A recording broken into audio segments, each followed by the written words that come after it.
Hello, welcome to another Wilderness Tame video. Slightly different one to start with. I'm on a road trip today, just getting the van ready, or about to. Be moving all the gardening toolage and replacing it with camping gear, as I'm going to be spending an entire weekend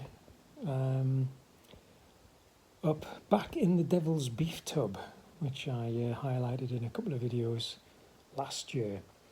So I'm running 2 scythe courses, one tomorrow and one on Saturday. A beginner's course tomorrow and an improver's course on Saturday for previously trained people who just want to improve, because that's a thing you can do with scything. Unlike once you've learned how to use a strimmer, there's nothing more you can add to that really. But with scything, it's an ever developing skill.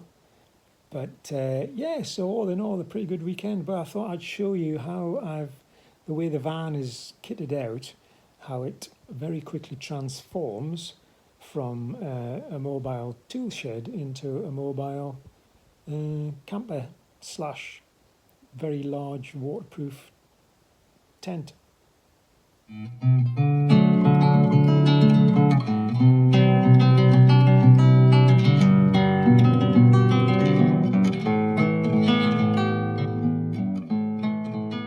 So this is my gear, the bug out bag with like toiletries, some extra clothing, the guitar, a couple of storage boxes for food, boxes and cans and things.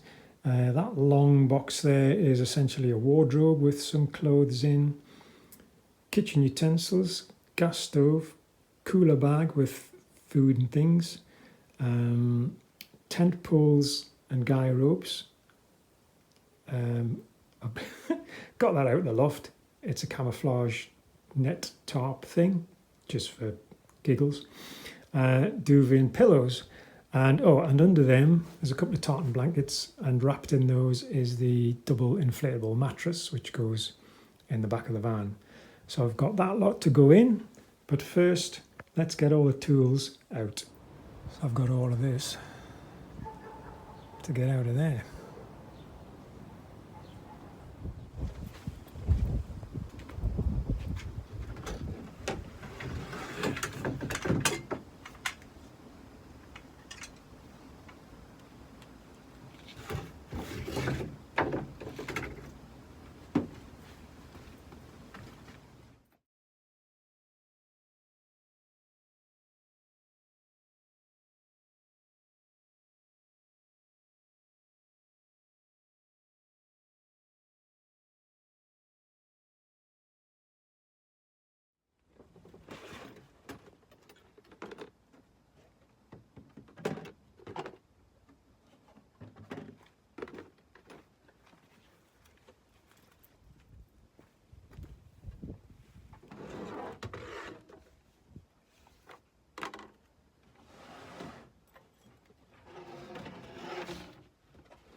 It's a bit windy. Got this box with all my scythe handles and the anti-slice gloves and bits and bobs, but it's a bit prone. I know it's on a bit of rubber matting here, but it's a bit prone to slipping off. So I've got a bit of bungee on some of these, so I'm going to secure it in like so. Twist one of these in place. It's really good. I can do both at the same time, but I'm not that good, and plus all you'd see is my armpit.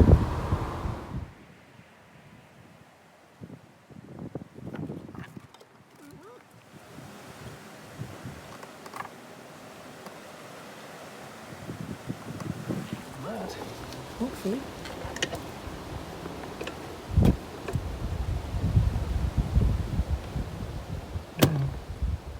fair amount to give on that.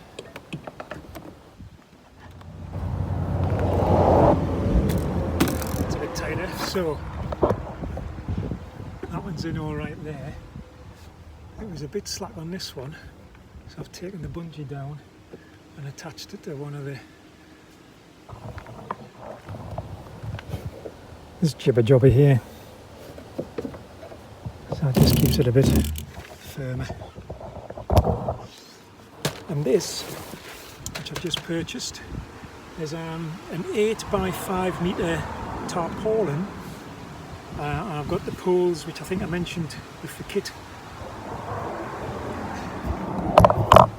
Let's bring you up. Got the tarpaulin, I've got the poles and guy ropes, and I bought a pack of pegs just this morning. And the tarpaulin is 8 metres by 5, and it's going to cover the whole of the van and give me plenty of cover over this side of the van, round the back and the other side. And I've also bought a fancy folding camp table. A camp table. Yeah, so because it's just something I was missing, and it's going to be really useful.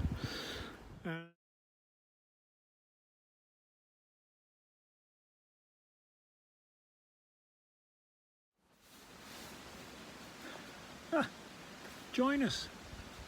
So I've made it here, back in the Devil's Beeftub. Got dinner on the go, got some hot water, well, some water out of the stream that you can hear, just for doing the washing up. Not going to drink it, although it's boiled, and it's fresh mountain spring water.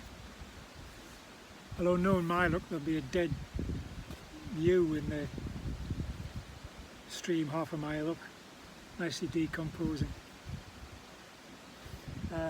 But yeah, it's all good.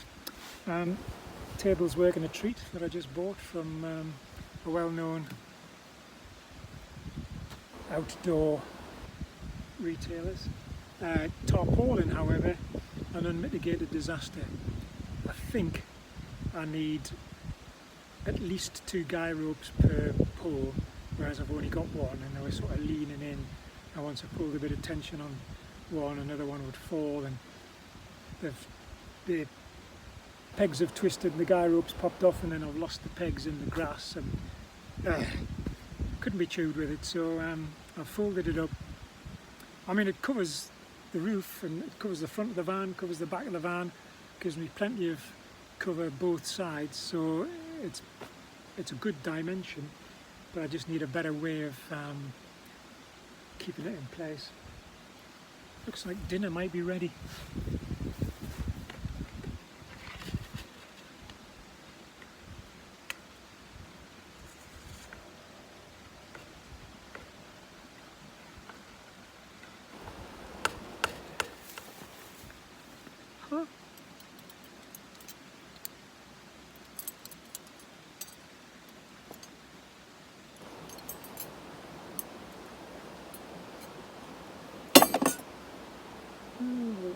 turn that off.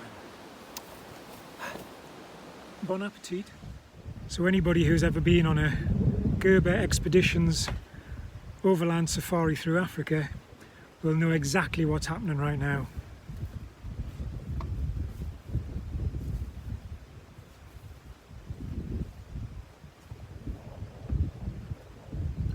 Flappers!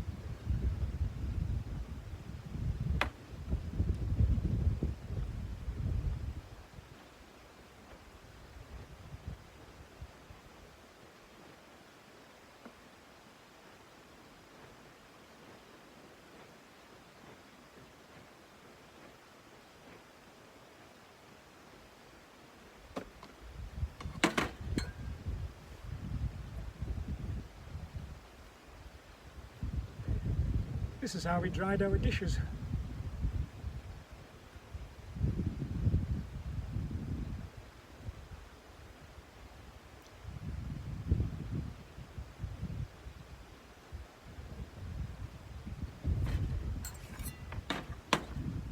And essentially, we use this system of flapping dishes in the hot African wind and sunshine to get them dry, because using tea towels was particularly hygienic when you couldn't boil wash them. I mean, we could have boiled water and stuck them in a boiling, but then drying them, because actually we could have done it. I think they were winding us up all that time, getting us to all flap our dishes dry. We could have been using tea towels after all. God damn it. Sons of bitches.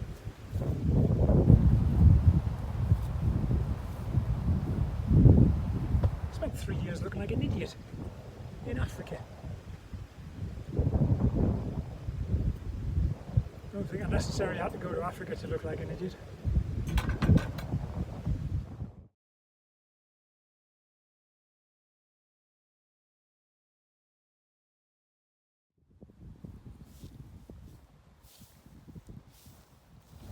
So I've had a successful day teaching a beginners group scything. All went absolutely tickety-boo. They seemed to enjoy it. I had a thoroughly delightful time. And we've got, they've mown quite a bit. I'll just tilt you up a bit because I'm stooping slightly. That's better. So yeah, it was all good. Happy with the results. They were happy with the results. So tomorrow is the improvers course, so I should just be able to say, put your scythe together and off you go and mow. Depends on how much practice they've had between last year's course and tomorrow, so interesting to see. But I've swapped the van from where I was yesterday. The water level in the ford has dropped, so I managed to get through that this morning, and the van didn't bottom out or anything, hit any boulders on the way out, so it's all good. I'm in a slightly nicer pitch.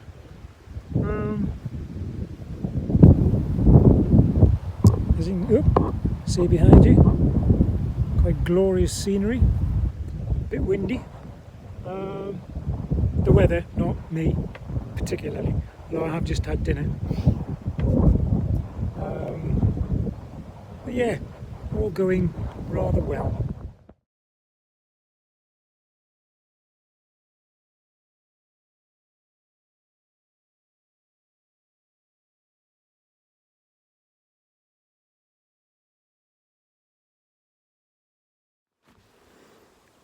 So that's day 2 over, improvers course, refreshers course. Enjoyed by all, but I'm bushed. Didn't sleep too well last night. For some reason my brain was just doing one of those nights where it just races through everything and anything. Couldn't get it to settle for ages. Slept in a bit, slept in past 7 o'clock, 7:30 when I got up, which is fine because the group didn't arrive till 10ish, part-timers. But yeah, it's quite exhausting teaching, and especially in a group of, I think there was 11 of them today, and because of the amount of mowing that yesterday's group did, it meant that today's group were spread further afield from one another. So I'm running back and forwards between little trios and pairs and groups of 4 here and there, trying to make sure everybody's doing the right thing. So I reckon I've covered a few miles. Yeah, quite tiring. Even though I wasn't doing a lot of actual scything, the occasional kind of, I'll just take your scythe off you and demonstrate what you're doing, and then demonstrate what a better way of doing it would be. So yeah, and as any scythe instructor will know, it can be quite tiring. There's a lot of repetition goes on. Yeah, but I'm still here, still semi-vertical. I'm just on a picnic bench outside the Corehead cabin. I mean, it is ridiculously peaceful here. You can hear a bit of distant traffic on the scenic route to Edinburgh from Moffat. And I'm sure it is very scenic. It goes right round the Devil's Beeftub up there. It's August, and I think a combination of all fledglings have pretty much left their nests. There's no territorial disputes, there's no courtship going on, so birds have pretty much been turned off. There's meadow pipits out here, which you might be able to pick up on here. They're over there. There's robin and wren in here, siskin, redpoll. In fact, I can hear a wren giving an alarm call now. But very little bird song, which is disappointing considering I've just in the last week downloaded Merlin, the bird song recognition app, and virtually had no chance to use it. Now, why did the phone flash there? I'm not about to be abducted by aliens, am I? Oh yeah, that's my bit waffle to the camera. I realise I'm not looking at you very much during this, but I just it's so nice to look out here. I think that's my piece to camera done. Thank you for joining me on that ramble. I'll get back to you tomorrow. Maybe show a bit of the scything footage from today, and see what there's a wren. See what the music's like tomorrow. Cheerio.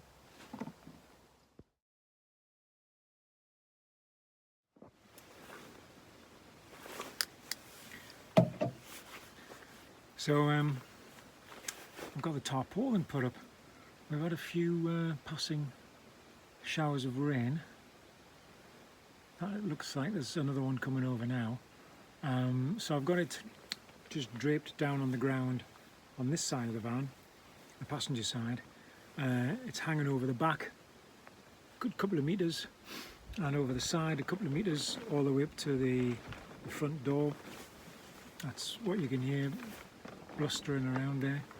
I haven't really got enough poles or guy ropes to get everything super secure, so there's a bit of wobblage, that is a word, back and forwards. But yeah, it's kind of done all right for the time. I mean, I'm sat here having my dinner, or I've had my dinner. I didn't film that. Oh, it seems to have gone super bright and now I'm whited out. Wonder if I shuffle you backwards a bit. Oh, that looks better. And I shuffle out to here, so I'm not quite in so much darkness. So you can see now, I close the door here, you can see the tarp stretching along to the front of the van. Open the window, the windows, the doors there to support the thing, otherwise it was dripping down and I was stooping about. But yeah, it's done really well as a canopy for whilst I've been sat here having, like, preparing food and consuming and stuff, which I haven't filmed because I think you would probably find that quite boring. I know I do. I watch a lot of overland guys in South Africa doing their game drives and adventures around Namibia and Botswana and Zimbabwe and stuff, and they seem to spend a lot of time filming themselves cooking and eating, and whilst their kitchen setups are really impressive, you know, all these sort of slide out cookers and cupboards and spice racks, and they've always got some good meat on the braai and everything's lekker. It's just like, right, I've watched this for the actual travel and the game drive side of things, not for you cooking stuff. Anyway, that's just me, because they tend to just cook, it's just more meat on the braai, and everything's lekker, yeah, and maybe it's the occasional vegetable, but not too many. Yeah. So yeah, I didn't film myself doing that because I don't find it very interesting at all. But, and of course the wind's dropped now, there'll not be a breath of wind whilst I'm talking to you. But when there is, this is a bit flappy and floppy and a bit noisy, so I am going to dismantle it again and pack it away before I go to sleep, because I won't sleep if this is rattling and flapping against the side of the van, because I'm a very light sleeper, very sensitive like that. It's gone again. It's got like, I look like a ghost now. What's with the light levels? Oh, a phone, sort yourself out. Yeah, so that's that. So I'll give you a look around the top, shall I? That would be way more interesting than watching me cook.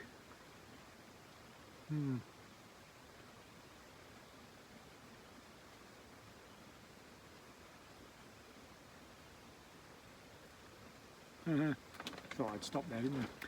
Oh, there you go. See? Illustration. Yeah, can't sleep with that going on all night. Yeah. Wonder if the good folks at Mercedes do actually do a custom built wraparound tarp to cover their e-Vito vans, should one want to turn them into a camper style vehicle. There's something for you to think about, good folks at Mercedes. The Germans, they think of everything, don't they? I'm sure there's already one on the market. So there it was, all draped down that side of the van. I did have it a couple of pegs in just to stop excess flappage. But I've only got 4 guy ropes, and 2 of them are keeping that first pole at the front stable, although it doesn't look particularly stable at the minute. They are a bit slack. There's a bungee cord on that one. I wonder why that one's slackened off, is it? Oh, the peg's pulled out. Looks like it's twisted off. Oh no, peg's still in there. It's just slackened off, the pull's shifted maybe. But I mean, I could have turned it the other way around, which I attempted on Thursday night when I arrived, and had it covering the whole front of the van as well. But that was even less successful, and because there was only one guy rope per pole, just wasn't cutting the mustard. So I've abandoned that. But I mean, that's done me all right for what I've used it for. I mean, the tarp has mainly been incorporated as a training ground area. So I've mown this out and laid the tarp out in here, pegged it down, and had everybody stood on it with their scythes, where they've been putting their scythes together in case they dropped any nuts and bolts and things, and hex keys and spanners and whatnot. They're easier to find on a tarp than they are in the grass.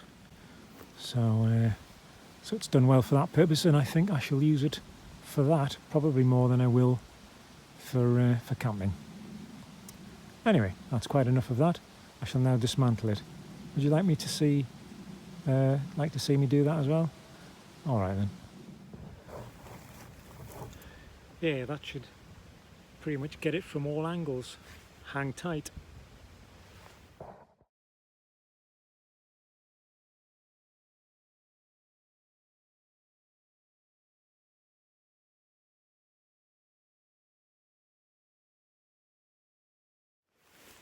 Don't think you need to see the folding of the tarp. That really would be boring. So there you have it. Done and dusted in a nutshell. Yeah, I hope you've enjoyed that. Hope you find it moderately interesting.